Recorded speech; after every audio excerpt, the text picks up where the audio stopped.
Welcome back. Now, the assumption is you've just come from listening to the first part of this series. But even then, if you haven't, this is still very applicable as a standalone episode. Yeah? You are all in the 203 point where God is in our midst. Short introduction, straight to the point. Today we're speaking about modern day idols versus biblical idols.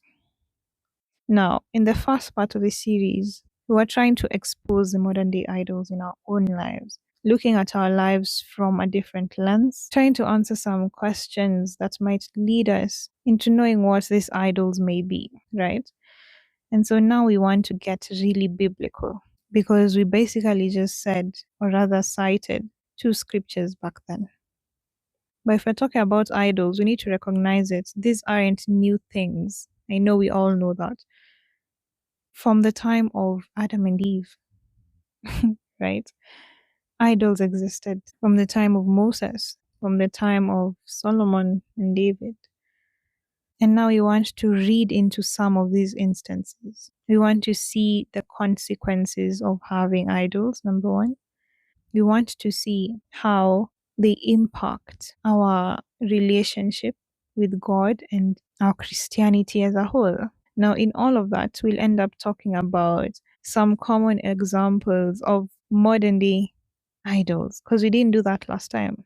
I wanted us to go into that this time because we'll get to now make that distinction between what is there now versus what was there, plus consequences. I don't know if I've have made this catalog and content table comprehensive, but if not, I know that you'll be able to catch up later on. So let's jump right at it. Now, this is going to take a different format. As we've said, we want to see practical examples from the Bible of when people had idols and how that impacted their relationship with God. So this is taking a Bible study format whereby we're just going to decipher, for the better part of this episode, we're going to decipher 2 Kings chapter 17, a reading from different verses. So if you are able to get your Bible, I highly recommend that you do, because we are going to break down so many themes from this. And I want us to start from verse 7. Now I'm reading from the Amplified Version, and the subtopic from verse 7 is basically saying why Israel fell. Straightforward. This is why Israel fell. And then verse 7 is saying, now this came about because the Israelites had sinned against the Lord. I feel like they were sinning against the Lord a lot, as we also do. So even as we're reading this, I want you to picture yourself not just as an individual, but as a nation, probably as a town, as a group of people. Put yourself in the shoes of these Israelites and try and replace their actual idol with your modern day idol. Yeah. That's the task that we'll be doing, just so you can also relate to the scriptures. Now it's saying, this came about because Israelites had sinned against the Lord their God, who had brought them up from the land of Egypt, from under the hand of Pharaoh, king of Egypt. And they had feared and worshipped other gods. So it's already brought about that aspect. They feared other gods and they sinned against the Lord. And then verse 8 is saying, and they walked in the customs of the pagan nations, whom the Lord had driven out before the sons of Israel, and in the pagan customs of the kings of Israel, which they had introduced.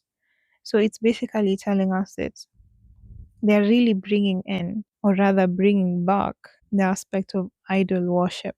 Not from their own accord, they're also getting influenced by pagan nations and all the kings that have been introduced as kings of Israel now. And we're just going to fast forward because I just want us to pick certain themes as we are moving along with this chapter.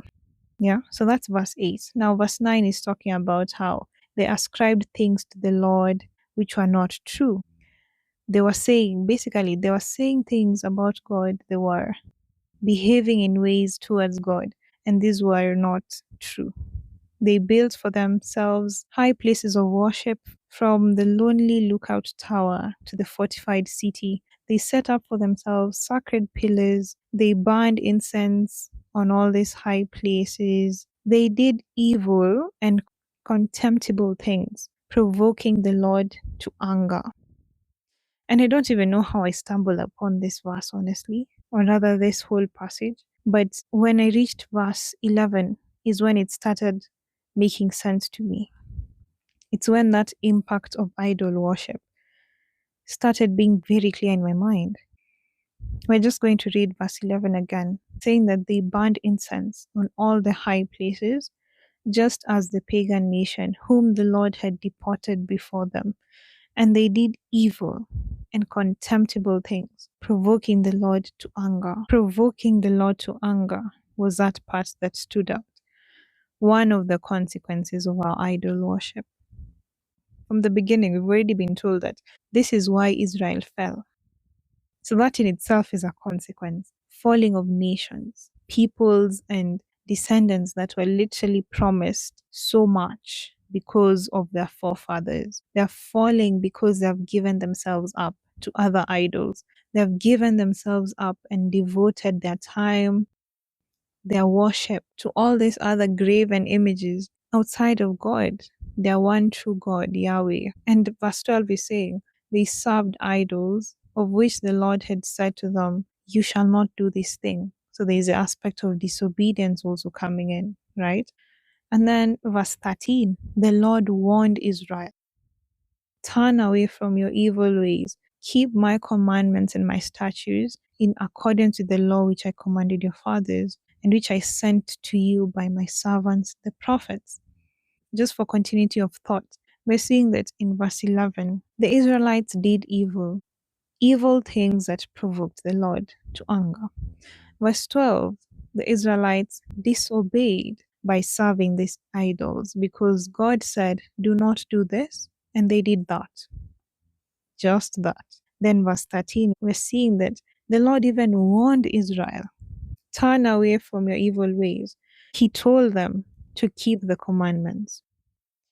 He sent prophets to warn them to go back to the Lord. And so we're just seeing God and God's character being revealed here. He's a God of second chances, third chances, a lot of chances, right? But in verse 14, it's saying, however, they do not listen. They stiffen their necks, just as their fathers who did not believe in the Lord their God. And the best lesson, perhaps, that I got from this was that going and turning to idols is a lack of belief in God. Let me just say that again. Disobedience is a form of disbelief in God. It's a show of lack of faith in God. And that's what verse 14 is telling us. They did not listen. They stiffened their necks, just as their fathers who did not believe, trust and rely on and remain steadfast to the Lord, their God. That lack of belief in God, not trusting and relying on God, makes us turn to other idols, or rather to other gods. And in the first episode of the series, I gave my own example, saying that I turned to Netflix and binge watching and seeking novelty in the form of entertainment rather than just going to God and speaking to Him, communing with Him. It had me thinking, now reading this verse, if we do not believe that God can bring us out of that rut that we're in emotionally, physically, mentally, we'll always run to what we believe can take us out of it. I mean, if we really believe that God is a rewarder of those who seek Him, then would we really be turning to external sources for happiness, for money, for love? If we really believe that God is who He says He is in His word, would we really be turning and trying to replace Him with all these other things? And that's what verse 14 highlighted in my mind. Disobedience and turning to idol worship is a form of lack of faith in God. Then we're just going to fast forward again. It keeps emphasizing everything that the Israelites kept doing. Verse 15, they rejected His statutes, they followed vanity and became vain, empty headed. They followed pagan practices, although the Lord had commanded them that they were not to do as they were doing. Verse 16, they abandoned the commandments of the Lord. Verse 17, they made their sons and their daughters pass through the fire as human sacrifices, provoking him to anger. And so now, verse 18, where we are going to get our second lesson from this. Therefore, the Lord was very angry. As we've seen, he's already been provoked time and again, just from verse 8. But now the Lord was very angry with Israel, and he removed them from his sight. Remember, we're saying that there are consequences to idol worship. There are consequences to turning away from God. And this is one of them. He removed them from his sight. None of the tribes was left except the tribe of Judah. Mind you, even Judah itself still didn't keep the commandments, as we're going to read as we're continuing. But as of now, we're getting yet another important lesson. God may be allowing that defeat or that bad thing to happen in our lives because we chose to give ourselves up to idols. That's also what I got from it. And the best thing about Bible studies is that we can all read this verse and capture different lessons from it, and they'll all be correct. They'll all be accurate. The Lord was very angry. He removed them from his sight. And many times we get to see people asking, why has God forsaken me? Why has God, turned away from me? And these are even things that we hear from the Bible. People who ask those questions. But the thing is, we don't really backtrack and see that our own actions, our own disobedience and turning away from God actually made him turn away from us in return. That's exactly what's happening here. We've seen an instance whereby God has warned these people, he has told them to turn away, he has given them what to do instead, but they stiffened the neck. They rejected the prophets, they rejected the message, they kept on worshipping pagan gods. So God removed them from his sight. There is a consequence to this. And oh my days, as I said, God is really timely. So recently, probably just 1 or 2 days ago, the verse of the day in the YouVersion app was talking about hardened hearts. And he gave the example of Pharaoh. And he said that one of the most scariest verses in the Bible is when it tells us in Exodus that God hardened Pharaoh's heart, because it doesn't seem like something that aligns with God's character. Why would he harden someone's heart? Shouldn't he be softening his heart? Shouldn't he be making it easy for the Israelites to escape the clutches of this cruel man? But I believe that's where the role of free will comes in our Christianity. And even just in our walk as human beings, for non-believers also, the power of free will and the power of choice. Pharaoh already chose to harden his heart. Let my people go. He hardened his heart. No, I'm not. And so when God finally hardens his heart, this is God saying that you have made your bed, you will now lie in it. Like, this is the path that you've chosen to walk.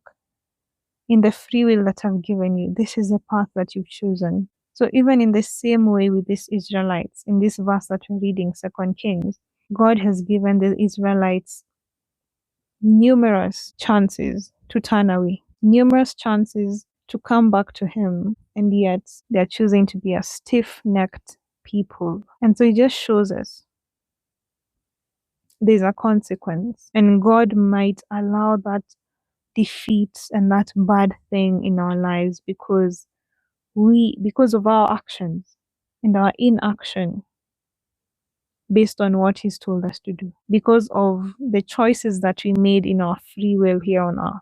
They have consequences. We're just going to skip and fast forward to 2 Kings chapter 17 and verse 33, or rather 32.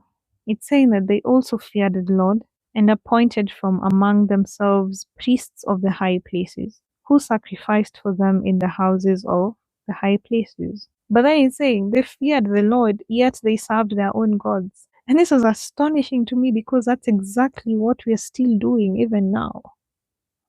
We are holding fast to Yahweh and to Jesus, but yet we are still serving our own gods. We are still running to our own sources of novelty. We are still running to our own addictions, following the customs of the nations from among whom they had been sent into exile. So we're getting to see so many similarities between back then and right now. Even though the idols are different, it's still the same exact theme. People have been serving gods along with the Lord God since time immemorial. But how can that be? Is it really possible to fear God, the one true God, and still worship other false gods? Does that even sound like something that, that sounds like confusion, and God is not a God of confusion. So, how is it so? How can that be? Because from Proverbs, we get to see that the fear of the Lord is the beginning of wisdom. So, if you truly fear God, if we truly fear God, we'll get to see that there are things that we should do and things that we shouldn't do. And that's where the role of wisdom comes in. So, if we truly fear God, we wouldn't be worshipping other gods. But then that's the question that I asked myself. How can this be? How can we fear God and still worship our own God? And then verse 34 is then explaining that to this day, they act in accordance with their former pagan customs. To this day. It's even saying that to this day, these Israelites still act in accordance with their former pagan customs. They do not really fear the Lord, nor do they obey the statutes and ordinances, nor the law, nor the commandments which the Lord commanded the sons of Jacob, whom he named Israel. So we're getting to see here how it's possible to fear God and serve our own gods. In 34, it's saying that they don't really fear God then. I mean, how can you have appointed priests but still have altars for pagan gods? And that's actually just a physical representation of what we do, but in intangible ways. We're saying that we are fearing the Lord, but you're still serving our own gods. But this fear of the Lord is actually superficial, false and superficial fear of the Lord. Because if we truly did fear God, we would know what to do and what not to do. We would know that we should obey. We would know that we should trust. We would know that we should let go of all these other comforts that are taking our devotion and attention away from God. And I'm just going to fast forward from here up until the end of this chapter, which is verse 41. So from verse 34, it's continuing to tell us that you shall not fear other gods or bow yourselves to them nor serve them. They did not listen. The statutes and ordinances that were wrote to them by the hand of Moses, you shall observe and do forever. You shall not fear, worship other gods. Like he just keeps emphasizing the covenant that I have made with you, Israelites. You shall not forget. You shall not fear other gods. But the Lord your God you shall fear and worship. Then he will rescue you from the hands of all your enemies. So it's even reinforcing the fact that God turned his sight away from them because of their worship of other gods, because they chose to serve other gods. And it's even reinforcing that here. You shall fear and worship me. I will rescue you from the hands of all your enemies. We just get to see the impact that obedience and trust and, just following what God says has in our lives. We get to see what worshiping him and serving only him, fearing only him has on our lives and has in the walk of Christianity. Sunday, they went to church. On Monday to Saturday, they were turning to their other idols. They were turning to work. They're turning to their relationships. They were turning to drunkenness and partying. But on Sunday, they superficially feared the Lord. And that's just to bring it home to our modern day context. This is something that we're still doing. And it's saying that as did their children, they superficially feared the Lord, they served the idols, as did their children and their children's children, just as their fathers did. So they do to this day, the day of this writing. And what I got from that was actually a bit scary. Our idols and our worship practices are intergenerational. The same way that they were fearing God and still serving idols is something that their fathers did, and it's something that they had passed down to their children and their children's children, and they were still doing it. It is intergenerational. One of the most important reasons why we should let go of these idols. They will affect our children. Our children will face the same fate of our decisions. I mean, there is intergenerational consequences for this. It's not just on an individual level. We have to let go of these idols. And personally, this is one of those verses, rather chapters, that really gave me a lot to think about. The lessons were quite broad. Number one, we said that disobedience shows that we actually don't believe in God. We don't believe that He is who He says He is in His word. We've also said that He may be allowing bad things to happen to us because we have done all of these wrong things, because we have turned to idols. But He gives us chance after chance. And just like Pharaoh, we keep hardening our hearts. We're also learning that people have been serving God alongside other gods since time immemorial. But this is a superficial fear of the Lord. It's not real. Otherwise, we would have the wisdom to know that we should not be turning to other gods. So many lessons you can draw from this. And that's actually the end of the chapter. We've reached verse 41. So now I want us to steer more into the modern day examples of idols. And I'm just going to center on common examples that almost everyone and anyone can relate to. I'll categorize this into two, which is external idols and internal idols. So we actually can have idols within ourselves. We're not talking about money or relationships or all of these other things that we hold in high regard. In and with yourself, there may be an idol that is not dependent on all these external things. So let's start with external as we come inside. And definitely, we're going to talk about our phones. We're going to talk about social media. We're going to talk about friends. We're going to talk about other relations. Those are the three, or probably four, phones, social media, friends. Let's say three. Three topmost external idols, alongside money, of course, that we have on this earth.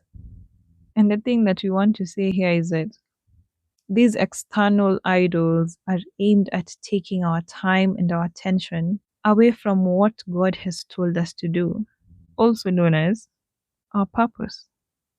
I mean, if you really think about how many hours we spend on social media, and if not social media, then our phones and our gadgets, and then we think about what we're actually doing. Maybe we're spending time on something useful, research, growing ourselves, fine. But if you actually look at what we've been doing, I don't think many of us realize that our purposes are broken down into very small units that not only come down to months, weeks, but even days, even hours. Like God may have said that, Leo, I actually want you to talk to this person and bring them to salvation. Today I want you to go to church, clean the place. I mean, Him just shaping us and pruning us is a step-by-step, day-by-day process. And so we should also look at social media in that light. If we spend hours on it, if we spend hours on our gadgets, which now compound to, I've spent the whole afternoon, lounging and chatting, whatever it is, that is time that has been taken away from what God purposed for us to do that day. And that's one of the biggest reasons why it's an idol, because time equals devotion, and devotion equals worship. That thing that we spend so much of our time, it's just consuming us, it's draining us even. It almost equals to devotion. Actually, let me even rephrase that. It is devotion. We said that in the first episode of this series, that idols speak to devotion, they speak to reverence, they speak to affection. And under devotion, it's that thing that we love, that thing that we are loyal to, and that thing that we're enthusiastic about. Bruh, it might even be memes. I mean, that thing that just has us spending so much of our time and energy and resources, devotion. And devotion is worship. And as we said, if you're addicted to something, addiction is just proof that you are capable of devotion. It's worship. It's a form of worship. If that time is contending, it's it's trying to draw attention from God, from spending time with God, from listening to what God is saying to us, from following what God is saying that we should do. If that time is actually competing with our devotion to God, then it is an idol. Phones aren't bad. Social media is an amazing tool. Friends make life easier. But the way that we steward these things in our lives, I mean, they slowly just contribute to idol worship. And it's a bit unfortunate actually because these are even blessings from God Himself. How do we steward them? And now we're going to talk about internal idols. As I said, you don't even need money and all of these gadgets to be a participant in idol worship. And this was one of the most revelatory parts for me. Yeah. We're going to talk about self centeredness. You can't take your eyes off of yourself, off of your own needs, our own needs. This is me speaking to myself because, as I said, this is revelatory. Self centeredness takes our eyes off of what God is doing. We just keep on thinking about me and my needs and what I want in this moment. What of what God is doing through you in the moment? I mean, pride, placing ourselves above others, above circumstances, just this whole main character mentality, right? The more we keep on focusing on ourselves, the more we see less of what is happening around us. And the perfect example of this is walking into a room full of people. And instead of just focusing on what brought us into the room, perhaps you're there to give a speech, you're just there for a social event, whatever it is. Instead of just focusing on what is around you, we're self conscious. Instead of just focusing on what brought us or what took us into the room. And guess what? Most times, those people that you're worried about are also worrying about themselves, right? And so, this is a room full of people who are self conscious, and no one is really fully aware of the environment. No one is really fully aware of what was supposed to take place in that room. And now, put that in a Christian spiritual perspective. We're going to church. We're supposed to worship the Lord. We're supposed to bring down heaven, His very essence and presence into that room. But we're also worried about these earthly things in our own lives. We're so worried about our outfits that day. We're worried about whether we're decent. We're worried about that person that you've just seen next to you. I mean, we're self centered human beings. And that in itself can become an idol because it blinds us from what God is trying to do. It blinds us from what is happening around us, from being able to serve other people. We're serving our own interests, our own thoughts. And we're not only serving them, but we're servicing them. We're creating breeding grounds for our thoughts to grow, for our pride to grow, for our selfishness to grow. And this just leads to more vices, social anxiety, or even general anxiety. We can't even enter rooms anymore as a generation. There's so much social anxiety. We can't just hang out with people without feeling like we don't belong because we don't have this, because of that, because of social anxiety, because we can't just take our focus away from ourselves. We have embarrassment and negative self images because we keep on thinking about our flaws and our insecurities and whether people notice. Oh, this is how I look like when I'm laughing. I don't want people to see me. There's so much negativity that is now bred from just the mere fact that we cannot stop focusing on ourselves. It's an idol. It is an idol. And that's a perspective shift that I never had before.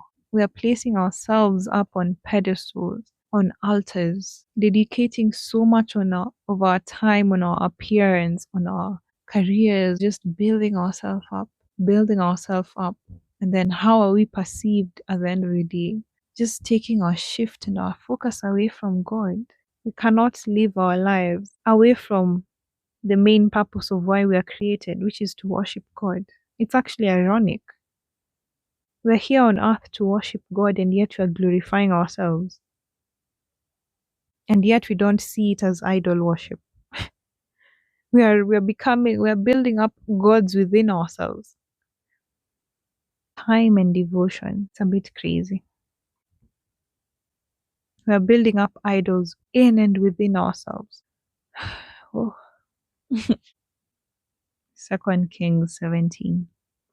If you couldn't follow as I was speaking, as we were going through it, please make a point to at least read it on your own. This is just one of the many examples whereby idol worship led to certain consequences. And personally, I'm not a fan of just picking and choosing verses. I'd rather just decipher one, get the lessons, because there's nothing really new under the sun, right? Even the people who suffered a similar fate after these Israelites in the Bible probably just went through a similar circumstance in different fonts. Yeah, there's nothing new under the sun. And so I hope that you got to learn a thing or two about letting go of idols, especially why we should let go of idols, the consequences of holding on to them, and how they impact our relationship with God, which really is the most important thing. We were made to serve God, we were made to worship Him as His creation. And so, best believe, as we have read, best believe that if we don't do that, if we substitute His place for something else, for someone else, then we lose our place in this kingdom. We lose that favor from Him. And I pray that that won't be any of our portion in Jesus' name. If you've made it this far, thank you so much. I hope you enjoy this series. Too short and sweet, but quite impactful, especially for me. For me. If it didn't impact you, I'm sorry. It impacted me. This is definitely a message I needed to hear. I needed to even utter out loud just to solidify it in my own life. Putting down idols, recognizing these idols, and letting go of them. Letting go of them. And the thing about this is we actually know who to turn to. So from today, may we just turn and look towards the hills, because that is where our help is coming from. Not all of these external and internal idols that we are building on earth, that we are carving out for ourselves on earth. So as usual, don't forget to share this with a friend. Please feel free to do so. You never know who might need it. And give this a 5-star rating. Give the show a 5-star rating. Give the episode a thumbs up, a like, whatever it is based on your streaming platform. And have yourself an amazing day or night, depending on when you're listening to this. Bye.